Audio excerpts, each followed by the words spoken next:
The human handed her a simple towel, but the alien girl's response stunned them all. The crash landing.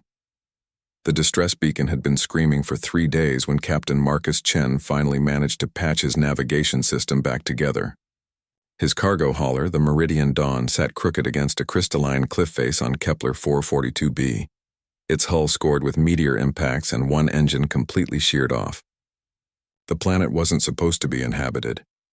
According to the stellar charts, it was just another mining prospect awaiting corporate development. Marcus wiped the sweat from his forehead with his sleeve, leaving another streak of engine grease across his face. The atmosphere was breathable but thick, making every movement feel like swimming through warm soup. He'd been trying to establish communication with anyone in range, but the planet's magnetosphere scrambled most frequencies into static. The sun was setting, painting the alien sky in shades of violet and gold when he heard it. A sound that didn't belong to the wind or the settling of his damaged ship. It was rhythmic, deliberate, like breathing, but wrong somehow. Marcus grabbed his scanner and sidearm, though he hoped he wouldn't need the latter. Following the sound led him through a maze of crystalline formations that hummed with their own frequency. The crystals grew larger as he moved deeper into what appeared to be ruins of some kind. Ancient structures, half consumed by the native geology, created shadows that danced in the dying light. The breathing sound grew louder, more labored. He found her behind a collapsed wall, partially buried under debris that sparkled with the same crystalline material as the cliffs. She was humanoid in shape, but clearly not human. Her skin had an iridescent quality, shifting between pale blue and silver depending on the angle of light. Dark purple blood seeped from numerous cuts, and her breathing came in desperate gasps. Marcus didn't hesitate. He began carefully removing the debris, talking in a calm voice, even though he had no idea if she could understand him. Her eyes, when they fluttered open, were completely black except for rings of gold around what might have been pupils. They widened in what he recognized as universal fear. She tried to scramble away but cried out in pain, clutching her side. Marcus held up his hands, showing they were empty except for his scanner. He moved slowly, deliberately, the way he'd been trained to approach injured wildlife during his colonial service. The scanner revealed multiple fractures and internal bleeding. Without help, she wouldn't last the night. He made his decision quickly. Pointing to himself, then to her, then back toward his ship, he tried to communicate his intention to help. She watched him with those striking eyes, her body trembling. Whether from pain or fear, he couldn't tell. When he reached out to help her stand, she flinched away violently. Her mouth opened, revealing teeth that were definitely sharper than human standard, and she made a sound that was part hiss, part sob. Marcus backed off, thinking quickly. He needed to show he meant no harm, but how could he communicate that across a species barrier? Then he remembered the emergency kit in his pack. He pulled out a clean towel, one of those ultra-absorbent, synthetic ones that could soak up almost anything. Moving slowly, he dipped it in his water canteen and gently began cleaning the blood from a cut on her arm, not touching her directly, just using the towel as an intermediary. The change in her demeanor was instant and shocking. Her entire body went rigid, those gold-ringed eyes growing impossibly wide. She stared at the towel as if it were some sort of religious artifact. Then, to Marcus's complete bewilderment, she began to cry.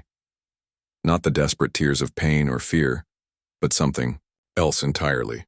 Something that looked almost like relief or recognition. She reached out with a shaking hand and touched the towel, her fingers tracing its texture. She spoke then, her voice melodic, despite the obvious pain. Words in a language Marcus didn't understand, but in a tone that was unmistakably questioning. When he nodded, not knowing what else to do, she clutched the towel to her chest and allowed him to help her to her feet. The journey back to his ship was slow and painful for her. She leaned heavily on him, her breath coming in short gasps, but she never let go of that towel. Marcus had to stop several times to let her rest, and during one of these breaks, she did something extraordinary. She pressed her hand against one of the crystalline formations, and it began to glow with a soft inner light, illuminating their path as darkness fell. Inside the Meridian Dawn, Marcus activated the medical bay's emergency protocols. The automated, Systems weren't designed for alien physiology, but they could at least scan and stabilize. As the medical bed began its work, the girl kept holding the towel, speaking in her musical language. Marcus wished desperately that his universal translator wasn't among the damaged systems. He stayed with her through the night, monitoring the medical readouts and making adjustments where he could. She drifted in and out of consciousness, but whenever she woke, her first action was always to check that the towel was still there. During one of her wakeful periods, she pointed to herself and made a sound that might have been her name.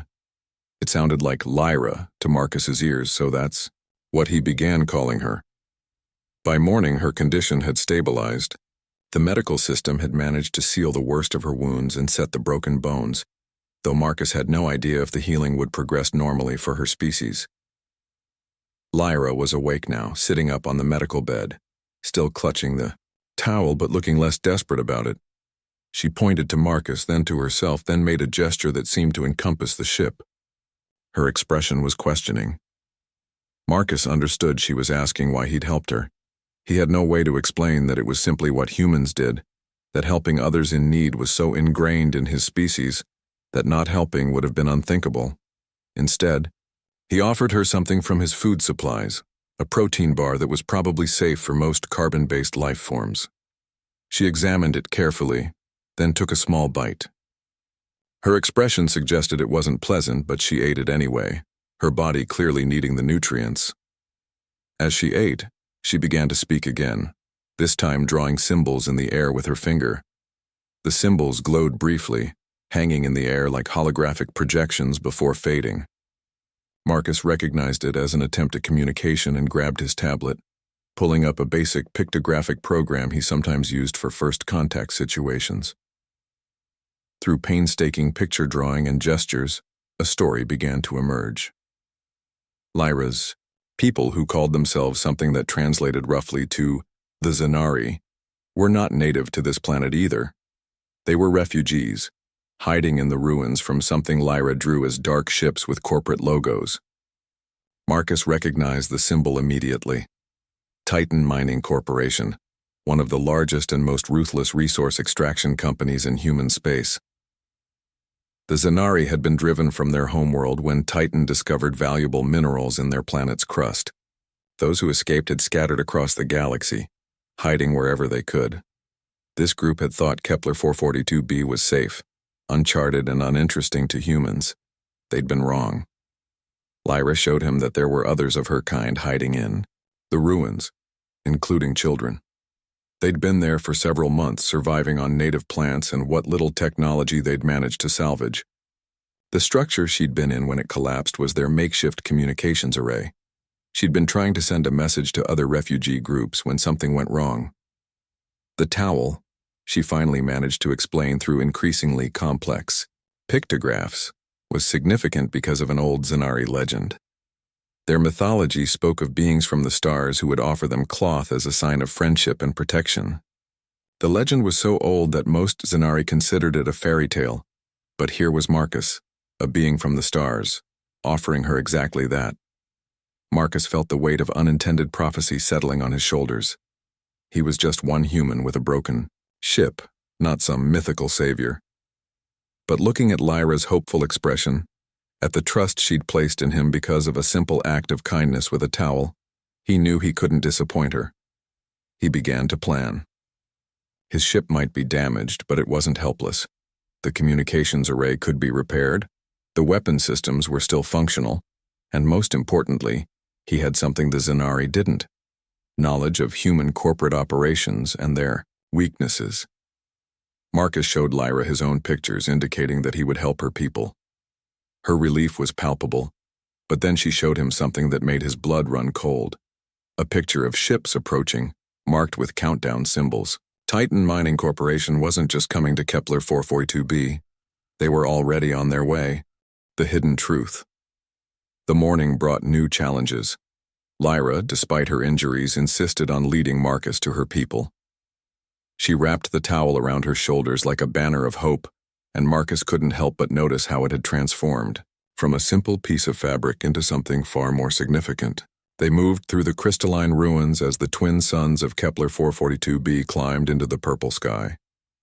The Zanari hideout was ingeniously concealed within the planet's natural crystal formations. Lyra pressed her hand against what looked like solid rock, and a section of it shimmed and disappeared, revealing a passage. Marcus realized the crystals weren't just geological features. They were some kind of responsive technology, ancient beyond measure. The passage opened into a vast cavern lit by the same soft glow Lyra had produced earlier. About 30 Zanari looked up at their approach, their expressions shifting from hope to fear when they saw Marcus. Several of the adults moved protectively in front of the children, whose iridescent skin flickered with what Marcus was beginning to recognize as a sign of distress. Lyra spoke quickly in her musical language, holding up the towel as she did. The effect was immediate. The Zanari's defensive postures relaxed, replaced by something that looked like awe. One elderly Zanari, his skin more silver than blue, approached slowly. He reached out to touch the towel, then looked at Marcus with those distinctive gold-ringed eyes. Through Lyra's continued picture drawing and the elder's additions, Marcus learned more about the prophecy. Centuries ago, before the Zanari had achieved spaceflight, beings had visited their world. These visitors, described in terms that sounded remarkably human-like, had helped the Zanari develop their crystalline technology. They had given the Zanari gifts of cloth as symbols of their alliance, promising that one day when the Zanari needed them most, the cloth-bearers would return. Marcus wanted to explain that he wasn't part of some ancient human expedition, that humanity had only achieved faster-than-light travel in the last 200 years. But the timeline didn't matter to the Zanari. What mattered was that he was here now, when they desperately needed help. The elder, whose name translated to something like Keeper of Memories, showed Marcus their situation. The Zanari had impressive abilities with the crystalline technology, able to shape and grow it into tools, shelters, even basic computers. But they lacked weapons, and their technology was incompatible with human systems. They couldn't call for help or defend themselves against Titan's mechanized forces. Marcus examined their equipment with growing fascination.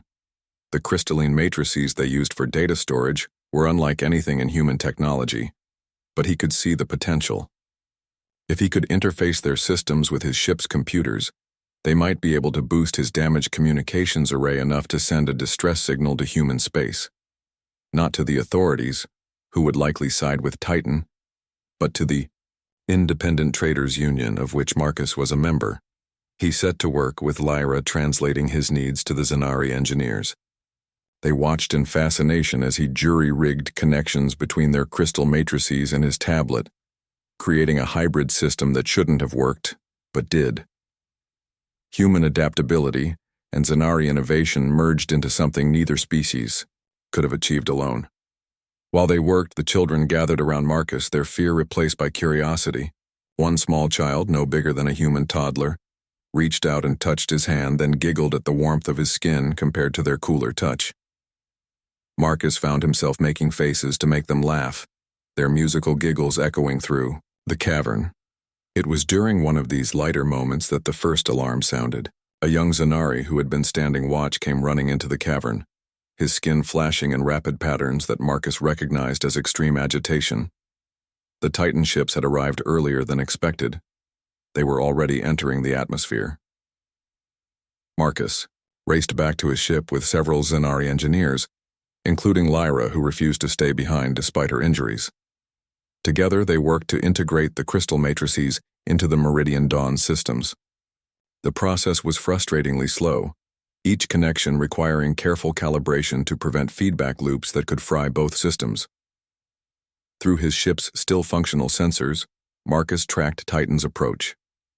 3 heavy mining vessels, each equipped with enough firepower to level mountains and a dozen smaller support craft.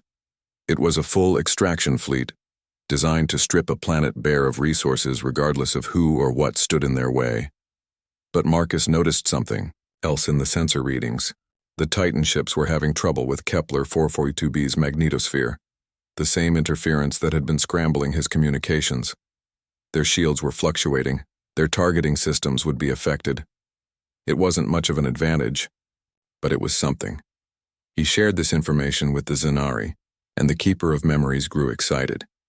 The crystalline technology could manipulate magnetic fields, he explained through rapid picture drawing.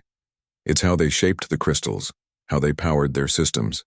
If they could amplify the planet's natural magnetosphere, they could create a defensive screen that would wreak havoc on Titan's electronics. The plan that formed was audacious and desperate. The Zanari would use every crystal formation in the ruins to create a massive magnetic pulse, while Marcus would use his ship's weapons to target the Titan vessels when their shields dropped.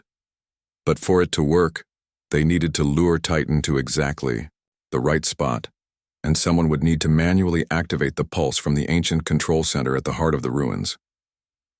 Lyra volunteered immediately, but she could barely walk.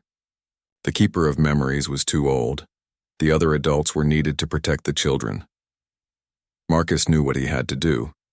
He would activate the pulse himself, even though being at the center of that much magnetic energy would likely fry every electronic device he had, including his life support systems if he was still wearing his suit. The Zanari tried to protest, but Marcus had made up his mind.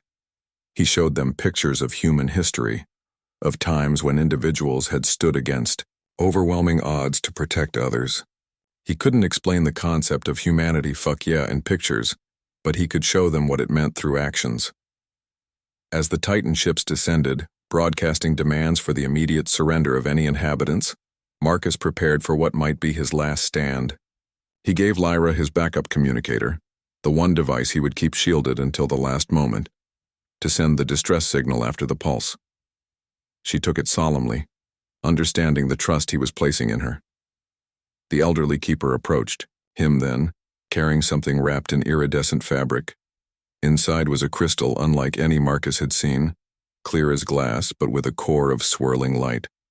Through pictures, the keeper explained it was a memory crystal, containing the entire history of the Zanari people. He was entrusting it to Marcus, believing that even if they failed today, a human would ensure their story survived. Marcus accepted the crystal with the gravity it deserved, securing it in his ship's emergency beacon, the one component built to survive anything short of a direct hit from a capital ship's main gun. Whatever happened next, the Zanari would not be forgotten. As the first Titan dropships began their descent, Marcus made his way to the ancient control center. The structure was a marvel of crystalline engineering, every surface covered and responsive, matrices that glowed brighter as he approached. At its heart was a simple hand-shaped indentation, designed for a Zanari hand, but close enough to human that it would work. Through his communicator, he could hear the Titan forces demanding surrender, threatening obliteration if their demands weren't met. Marcus allowed himself a grim smile. They had no idea what they were walking into. Humanity might be young compared to the Zanari, might lack their elegant technology, but humans had something else. The stubborn refusal to give up, especially when protecting those who couldn't protect themselves. He thought about the children, in the cavern, their musical laughter. He thought about Lyra's tears when he'd offered her that towel, the weight of prophecy and hope. He thought about all the times in human history when one person had stood at a crossroads and chosen to fight rather than flee. The Titan forces were in position. Marcus could see them through the transparent crystal walls, their dropships hovering, exactly where they needed to be, their troops deploying with military precision. They were confident, assured of their superiority. They were about to learn why humans had spread across the galaxy faster than any other species, why human traders were welcome in ports across 1,000 worlds. It wasn't because humans were the strongest or the smartest or had the best technology. It was because when push came to shove, humans would stand up for what was right, even against impossible odds. Marcus placed his hand on the control matrix and spoke into his communicator for what might be the last time. Lyra, tell your people something for me. Tell them the cloth-bearers didn't abandon them. We just took a little longer to get here than expected. The control matrix came alive under Marcus's hand, channels of light racing through the crystalline structure like neurons firing in a massive brain. The entire ruins began to resonate, a deep harmonic that Marcus felt in his bones. Through the transparent walls he could see the Titan forces stopping their advance, confusion evident even through their helmets, as their equipment began to malfunction. Commander Reeves of the Titan Mining Corporation was not a patient man. His voice crackled through the corporate frequency, demanding explanations for the technical difficulties. Marcus had dealt with men like Reeves before, corporate officers who saw planets as numbers on a spreadsheet and inhabitants as obstacles to profit. He activated his own communicator, broadcasting on an open channel. Commander Reeves, this is Captain Marcus Chen of the independent freighter Meridian Dawn. You are trespassing on inhabited land. I strongly suggest you withdraw immediately. The silence that followed was almost comical. Then Reeves's voice returned, dripping with disdain. Captain Chen, you have no authority here. This planet has been claimed by Titan Mining under Salvage Rights Article 7. Any inhabitants are squatters and will be removed. Marcus watched as more dropships descended, disgorging mining equipment and armed security forces. They were setting up a perimeter, standard procedure for a hostile extraction. They still didn't understand what they were dealing with. Commander, there are children here. Families. They've been here longer than humanity has had spaceflight. You have no right. Rights are determined by force, Captain. And we have the force. Stand down or be destroyed with the rest of the squatters. Marcus closed his eyes for a moment, centering himself. When he opened them, his resolve was steel. He began to increase the power flow through the control matrix, watching as the crystal formations throughout the ruins began to pulse in synchronization. The magnetic field was building, but slowly. He needed to buy time. From his position, he could see Lyra leading a group of Zanari through the cavern systems, evacuating the children to deeper shelters. She moved despite her injuries, that towel still wrapped around her shoulders like a cape. The sight strengthened his determination. The first warning came from the Titan dropships. Pilots reported instrument failures, navigation systems giving impossible readings. The magnetic interference was beginning to affect them, but not enough. Not yet. Marcus needed to draw them in closer, make them commit their forces. He activated the Meridian Dawn's external speakers, his voice echoing across the crystalline landscape. This is your final warning, Titan forces. You're about to make a terrible mistake. These people are under my protection. Reeves laughed. It was an ugly sound over the communicator. Your protection? You're one man with a broken ship. What can you possibly do against us? Marcus allowed himself a smile. Let me show you what one human can do. He diverted power from the gradually building magnetic field to create a localized pulse, just enough to knock out the shields on the nearest dropship. Then, using his jury-rigged connection to the Meridian Dawn, he fired a single plasma bolt from his ship's emergency defense system. The dropship exploded in a brilliant fireball, its ammunition cooking off in secondary explosions. The response was immediate. Titan forces opened fire on the control center, their projectiles shattering the outer crystal walls. Marcus dove for cover as shards of crystal filled the air like deadly snow, but the damage to the structure also accelerated the energy buildup. The broken crystals created new pathways for the magnetic field, chaotic and unpredictable. Through the failing walls, Marcus saw something that made his heart soar. The Zanari weren't just hiding. They were fighting back in their own way. Adults and elders had positioned themselves at key crystal formations throughout the ruins, their hands pressed against the matrices, adding their biological energy to the building field. They were turning their entire settlement into a weapon. The Titan ground forces advanced, their powered armor protecting them from the worst of the magnetic interference. Marcus knew he was running out of time. He could hold the control center, or he could survive, but not both. He made his choice. Stripping off his electronic equipment, keeping only basic protective gear, Marcus prepared for the pulse. He sent one last message to Lyra through the shielded communicator. When this is over, tell your people that humans keep their promises, even the ones made by our ancestors. He didn't wait for a response. The Titan forces were almost at the center. Marcus could hear them placing breaching charges. In moments, they would storm in and it would all be over. Unless... Marcus slammed. both hands onto the control matrix, and opened every channel simultaneously. The pulse that resulted was beyond anything the Zanari had imagined possible. Every crystal in a 10-kilometer radius resonated at once, creating a magnetic field so powerful it was visible to the naked eye, aurora-like sheets of light dancing through the air. The effect on the Titan forces was devastating. Dropships fell from the sky as their systems failed completely. Powered armor seized up, trapping soldiers inside. Mining equipment ground to a halt. Even the main ships in orbit reported massive system failures. In seconds, the most advanced corporate military force in the sector was reduced to helplessness. But the human body wasn't designed to channel that much energy. Marcus felt it burning through him, every nerve on fire. His vision blurred, then went white.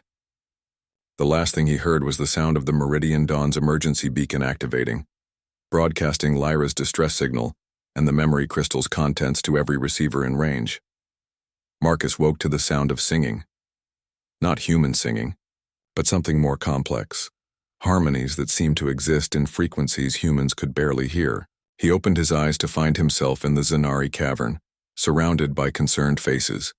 Lyra was there, her hand on his forehead, that towel draped over him like a blanket. She smiled when she saw him awake, tears streaming down her face. Through gestures and pictures drawn by many eager hands, the Zanari told him what had happened. The pulse had worked better than they'd hoped. Not only had it disabled the Titan forces, but Lyra's distress signal had reached a passing Independent Traders Union convoy. The convoy had arrived to find Titan forces stranded and helpless, their corporate immunity meaningless against charges of attempting genocide. The whole incident had been broadcast across human space, the memory crystal's contents revealing the Zanari's story to billions. The outrage was universal. Within days, Titan Mining's charter had been revoked, its executives arrested, and Kepler 442b had been recognized as a sovereign world under Zanari control. But more importantly to Marcus, the Zanari were safe. The children he'd made laugh were playing in the caverns again. The elderly keeper was already planning to rebuild their settlement, this time without the need to hide. And Lyra. Lyra hadn't left his side during the 3 days he'd been unconscious. She showed him something on his battered tablet, a message from the Independent Traders Union. They were offering him a commendation, a new ship, and most surprisingly, an ambassadorial position as liaison between humanity and the Zanari. It seemed the cloth-bearer prophecy had taken on new meaning. Marcus would be the bridge between their peoples. The Keeper of Memories approached carrying something new. It was a crystal, similar to the memory crystal, but smaller, personal. Through Lyra's translation, he explained it was a chronicle crystal, meant to record new chapters in their history. This one would tell the story of the human who had fulfilled an ancient promise, who had stood alone against an army, to protect those who couldn't protect themselves. Marcus tried to protest that he hadn't been alone, that the Zanari had fought too, but the Keeper silenced him with a gesture. The crystal would tell the whole truth, he assured Marcus, including the most important part, that humans and Zanari were stronger together than apart. As the days passed and Marcus recovered, he worked with the Zanari to establish formal contact with human authorities. The crystalline technology, it turned out, could solve several problems that had plagued human colonization efforts. In exchange, humans could offer protection and trade opportunities the Zanari desperately needed. It was the beginning of a partnership that would reshape both civilizations. But for Marcus, sitting in the crystal cavern with Lyra teaching him the basics of her language while children climbed on him like he was playground equipment, the grand implications didn't matter as much as the simple connections. He'd given an injured girl a towel, and that small act of kindness had changed everything. Lyra still kept that towel, now clean and carefully folded, in a place of honor. She explained through their improving communication that it had become a symbol for her people, not just of the prophecy fulfilled, but of the idea that kindness transcended species, that help could come from unexpected places, and that sometimes one person standing up for what's right could make all the difference. The story spread through human space, taking on legendary proportions. The human who'd fought off a corporate army with alien crystals and determination. The captain who'd risked everything for people he'd just met. The man who'd proven that, Humanity's greatest strength wasn't its technology or its numbers, but its capacity for compassion and its willingness to protect those in need. Marcus found it all a bit embarrassing. He'd just done what needed doing. But when the first mixed human-Zanari trade ship launched, with that original towel displayed in a place of honor on its bridge, he had to admit there was something powerful about symbols. That simple piece of fabric had become a reminder that sometimes the smallest gestures could shatter the biggest prejudices.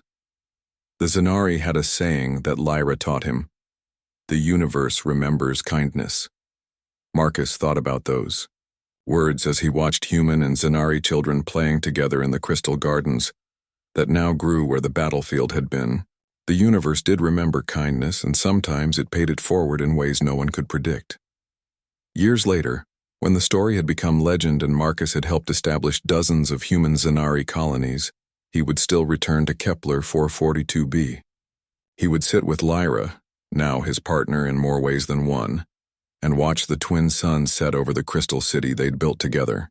And sometimes, on quiet evenings, she would bring out that old towel, worn soft with age but carefully preserved, and they would remember the day when a simple act of kindness had changed the course of two civilizations.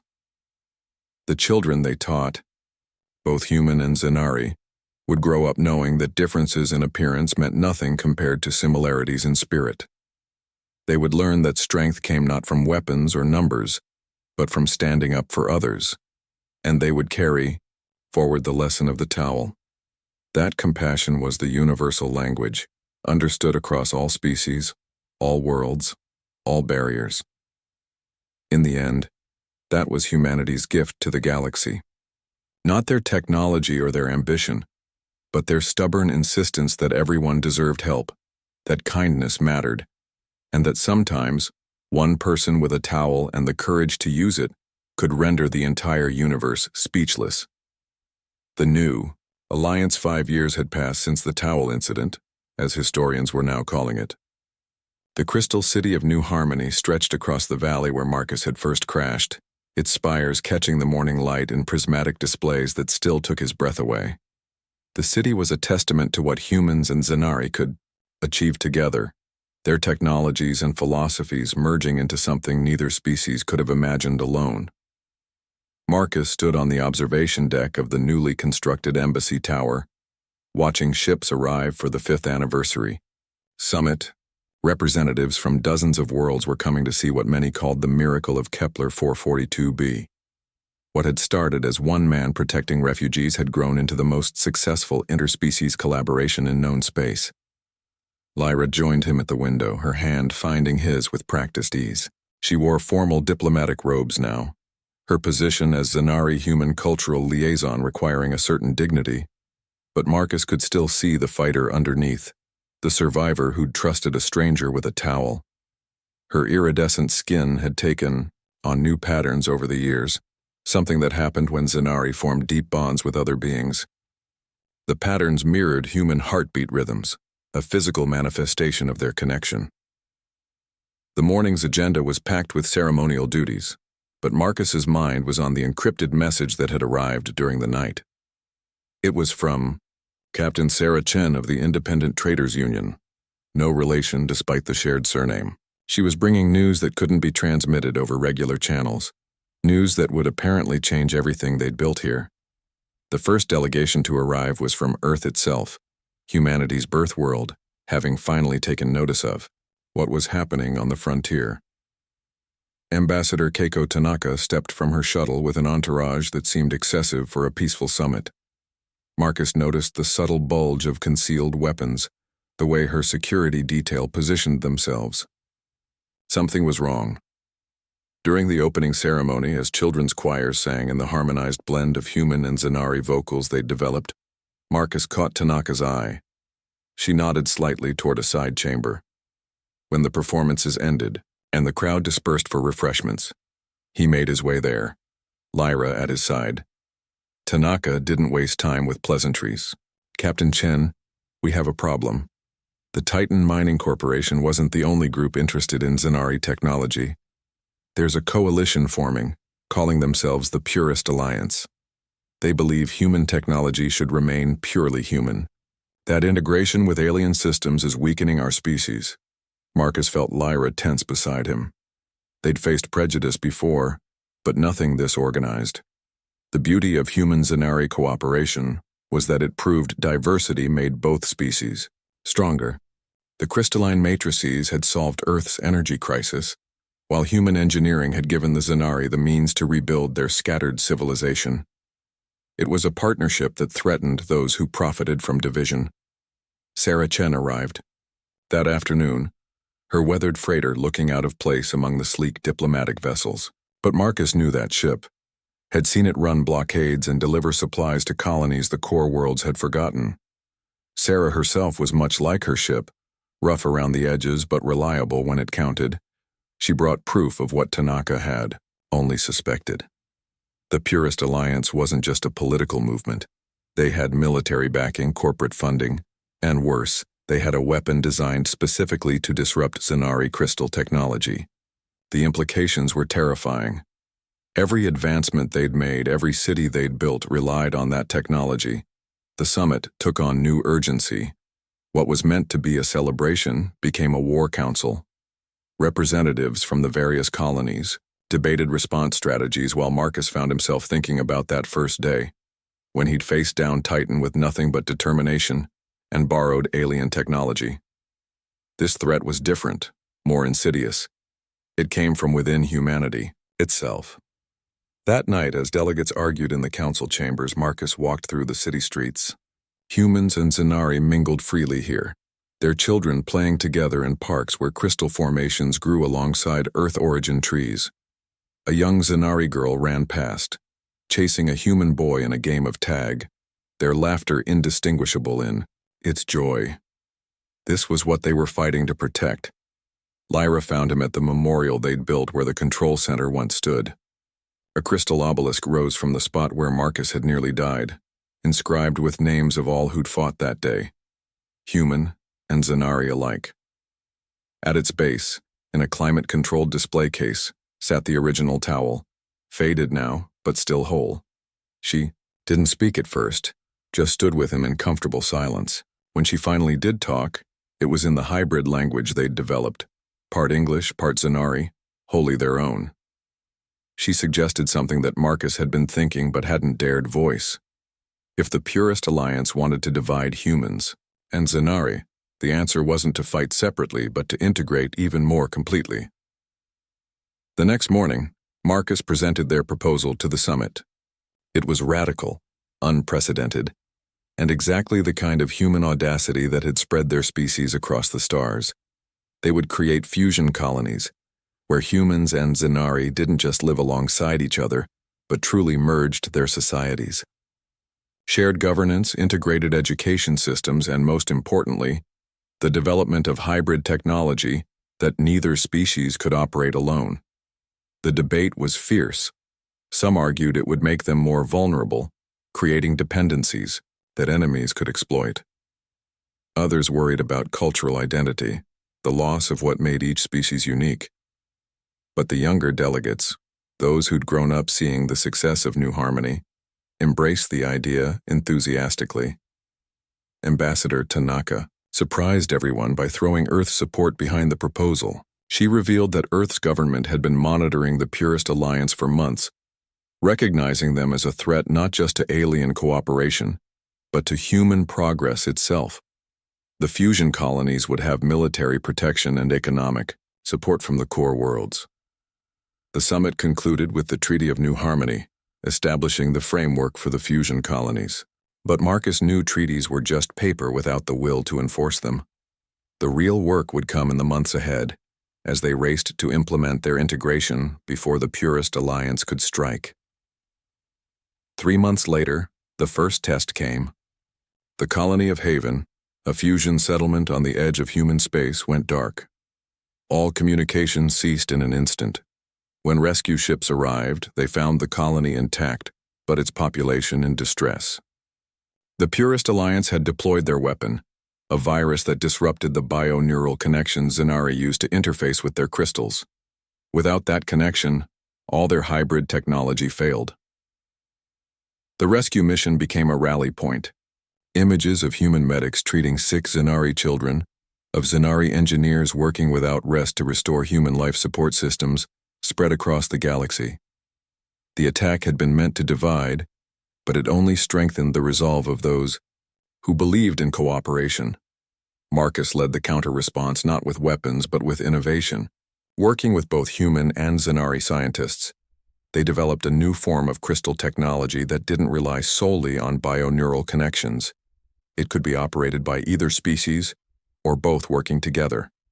It was less efficient than pure Zanari crystal tech, but it was immune to the purest weapon. The Purist Alliance escalated, moving from sabotage to open attacks.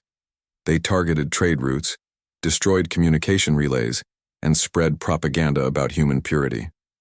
But for every world they turned against cooperation, 2 more saw the benefits of the fusion approach. The hybrid technology was solving problems neither species could handle alone, from terraforming dead worlds to developing defenses against cosmic radiation. The turning point came at the Battle of Cassiopeia Station. The Purist Alliance launched a full assault on the largest fusion colony outside New Harmony. They expected an easy victory against what they saw as weakened, compromised defenders. They hadn't counted on what humans and Zanari could accomplish together. The battle was unlike anything in recorded military history. Zanari used their crystal technology to create energy shields that adapted in real time to weapon frequencies. Humans provided the tactical innovation and stubborn refusal to retreat that had made them legendary, but the real innovation was the fusion fighters, ships operated by human Zanari pairs who'd trained together so extensively they functioned as one mind. Marcus commanded the defense from the Meridian Dawn II, a ship that was itself a fusion of human and Zanari design. Lyra stood beside him at the crystal-enhanced command matrix, their thoughts flowing together through the interface they'd learned to share. They didn't need to speak. After years together, they could anticipate each other's decisions. The purest forces broke against Cassiopeia Station like waves against a cliff. Their pure human technology, impressive as it was, couldn't match the adaptive, innovative fusion of 2 species' best qualities. The alliance crumbled, its leaders fleeing to the uncharted regions of space, and its supporters faced with the undeniable proof that cooperation made humanity stronger, not weaker. In the aftermath, as repairs were made and casualties mourned, something remarkable happened. Several of the captured purist soldiers requested asylum, wanting to learn about the fusion approach they'd been taught to fear. Marcus personally oversaw their integration, remembering his own journey from suspicious stranger to devoted protector. The fusion colonies thrived in the years that followed. Each one developed its own character, its own blend of human and Zanari culture. Some focused on art, creating music and visual experiences that no single species could perceive fully. Others pursued science, unlocking secrets of the universe through combined perspectives. All of them carried forward the lesson of the towel, that simple acts of kindness could bridge any gap. Marcus often thought about the path that had led from that crashed landing to this new era. He'd given an injured girl a towel, and that moment of compassion had spiraled into a transformation of both civilizations. It wasn't the grand gesture that mattered, but the human instinct to help, to connect, to stand up for others even when it would be easier to walk away. The memorial at New Harmony grew over the years, adding names of those who'd died defending the fusion colonies, but also celebrating those who'd lived to see the dream realized. The towel remained at its center, a reminder that the greatest changes often started with the smallest actions. As Marcus aged, he took on a new role as educator, teaching the history of human Zanari cooperation to mixed classes of eager young minds. He would always start with the same demonstration, pulling out an ordinary towel and asking the students what they saw. The human children would say a towel, the Zanari children would say a symbol, but the fusion-raised children, those who'd grown up in the integrated colonies, would say a bridge. They were all correct. It was a towel, a symbol, and a bridge. It was proof that humanity's greatest strength wasn't its technology or its stubbornness, but its capacity to see others in need and respond with compassion. It was evidence that the universe remembered kindness and that sometimes The most profound connections formed in the most unexpected moments. The story spread throughout human and Zanari space, taking on mythical proportions. But Marcus always insisted on telling the simple truth. He'd been a broken-down freighter captain who'd helped someone in need. She'd been a wounded refugee who'd chosen to trust. Together, they'd proven that two species were stronger together than apart. That diversity was strength, and that the future belonged to those who built bridges rather than walls. The fusion colonies eventually became the standard, rather than the exception. Earth itself welcomed Zanari immigrants, while the recovered Zanari homeworld became a hub of hybrid technology development. The Purist Alliance became a historical footnote, a reminder of what fear and prejudice could cost. But in New Harmony, in the crystal spires that sang with the wind, and the gardens where two species' children played as one, the legacy lived on. Every new arrival was welcomed with a simple gesture, a towel offered in friendship, a reminder that civilization wasn't built on grand gestures, but on countless small acts of kindness, each one building on the last, until the impossible became inevitable. Marcus would live to see the first fusion ship reach another galaxy, carrying the message of cooperation to species they'd yet to meet. He would see his and Lyra's children, blessed with the best of both heritages, become leaders in the new integrated society. He would see the prophecy of the cloth-bearers fulfilled not once but 1,000 times over, as humans across the galaxy learned that their true destiny wasn't to dominate, but to connect. And sometimes on quiet evenings in New Harmony, when the twin suns painted the crystal city in shades of gold and violet, Marcus would hold that old towel and remember the moment when everything changed. Not with a battle or a treaty or a technological breakthrough, but with a simple gesture of kindness to a stranger in need. That was humanity's gift to the universe, and the universe had returned it 100-fold.